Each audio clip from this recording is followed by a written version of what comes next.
One day, a businessman called me. He had a large multi-level organization nationwide. He had 800 people who were small business people, entrepreneurs, and they're having an annual conference. And he said, all of these people have one common goal, which is to become millionaires in the course of their working lifetime. Can you do a seminar on how to become a millionaire? And I still remember that. And I said, absolutely. Because when you're starting off as a speaker, you agree to speak on any subject that they will pay you for.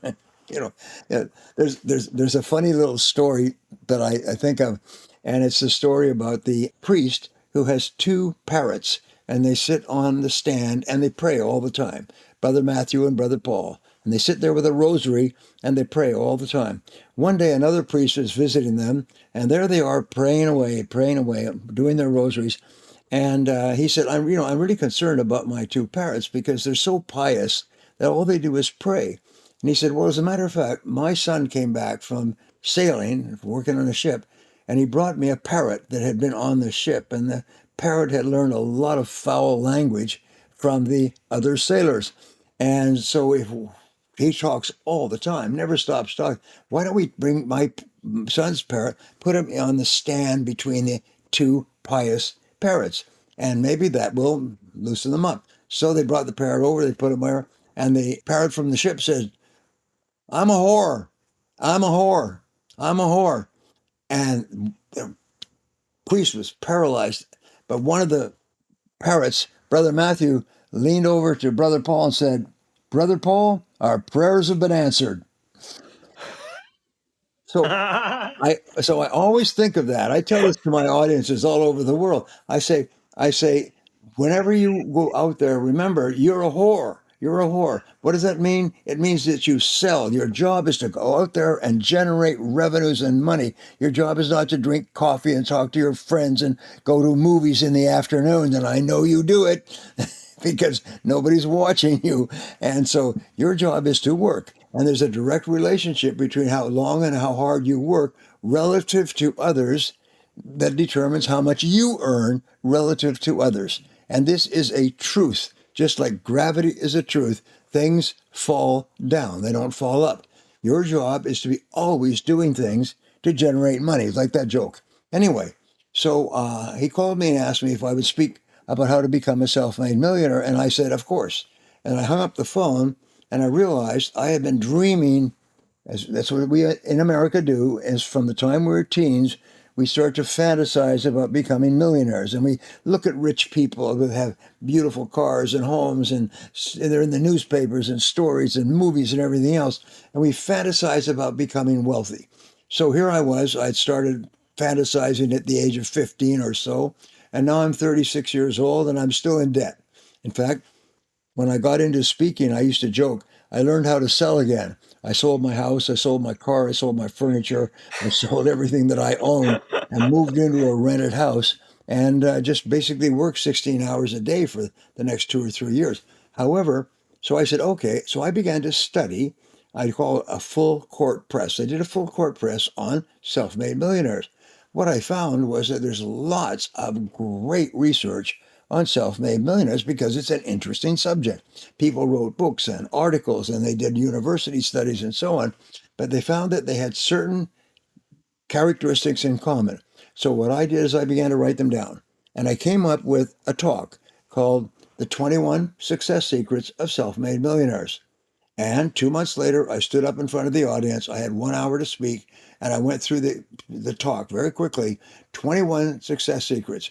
And they're very simple ideas. One is dream big dreams. That's the first one. Dream big dreams. Start dreaming about yourself as being a millionaire. Think about it. Fantasize about it. When you see other people who are rich, say, I could do that. That person, 90% of people who have money today were broke when they started.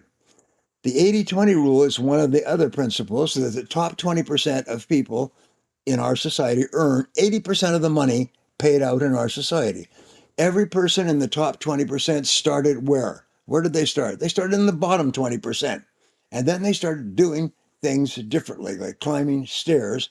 And a week, a month, a year, a few years later, they were in the top 20%, then the top 10%, then the top 5%. But virtually everybody starts at the bottom. So No problem. If you're broke, good. That's where all the top people started. They started broke, but they made a decision. I'm not going to stay here. So anyway, I gave this talk, and it was so well received, standing ovation. I was asked to give it again and again and again. I started giving it all over the world. I stretched it from 60 minutes to 90 minutes to 3 hours to a full day. I recorded an audio, video. I wrote a book on the subject, which is one of the best-selling books in the world on the 21 Success Secrets of Self-Made Millionaires. So what I want to do with us and the time that we have together, Jason, is I'm just going to give you a couple of ideas. And if you follow these ideas, these were the turning points in my life. And as I studied the life stories of people who've gone from rags to riches, I find that virtually everyone had these three stories. And if you look at Bill Gates, why are you rich? 1, 2, 3. If you look at Elon Musk, if you look at Jeff Bezos, you look at the richest people in the world, they say, well, these were the things that changed my life when I was young. So here they are. Number one, and I call this the golden triangle of success. The golden triangle has 3 points. The top point is mental, and it is the acceptance of complete responsibility for yourself and your life. Refusal to make excuses, refusal to blame other people, refusal to be depressed or negative. Just simply say the magic words, I am responsible. I'm responsible. If I'm not happy with any part of my life, I'm responsible. Did somebody do you dirty? Did somebody treat you badly? Did you have a lousy childhood? Did your boss cheat you? Did you have a bad marriage and so on and so forth?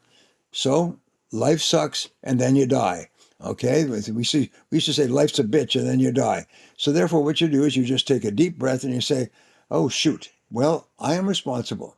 And the interesting thing is blaming is the number one reason for unhappiness and failure in life.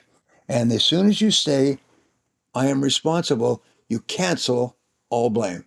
So whenever you start to become angry about anything, you say, whoa, wait a minute, I'm responsible. And it just stops it like one of those crash dummies going against a wall, whack. Is all your blaming stops. And when your blaming stops, which is the source of all negative emotions, when the negative emotions go, since nature abhors a vacuum, what comes into your mind? And the answer is positive emotions. And what are the positive emotions? Ambition, excitement, happiness, joy, energy, all the good things. But if you're blaming somebody for something that they did or didn't do to you, then people, one of the things in America, which is a great tragedy, is there's millions, maybe tens of millions of people who blame successful people for their failure. They say, oh, rich people are the reason I'm poor. Well, I got a news for you. Rich people have never seen you or heard about you in their whole life, and they have nothing to do with your being poor. The reason you're poor is because you're yourself. So here's the most important thing is accept responsibility. Just say, I am responsible. I am responsible. And you instantly cancel all negative emotions. And suddenly you're in complete control of your life and your thought. So I've read stories and biographies and autobiographies of rich people, and you read their stories, and there was a certain point in their life where they reached the line. And the line is between childhood and adulthood. And when you cross the line, you become an adult. Because when you stop blaming and criticizing other people, you become an adult. And from then on, you're in charge of your life. But as long as you're blaming your mother and your father and your boss and your spouse and everything else, you remain a child. You remain a whimpering, crying little child. And you get together and you drink and you whine and complain about your life. No.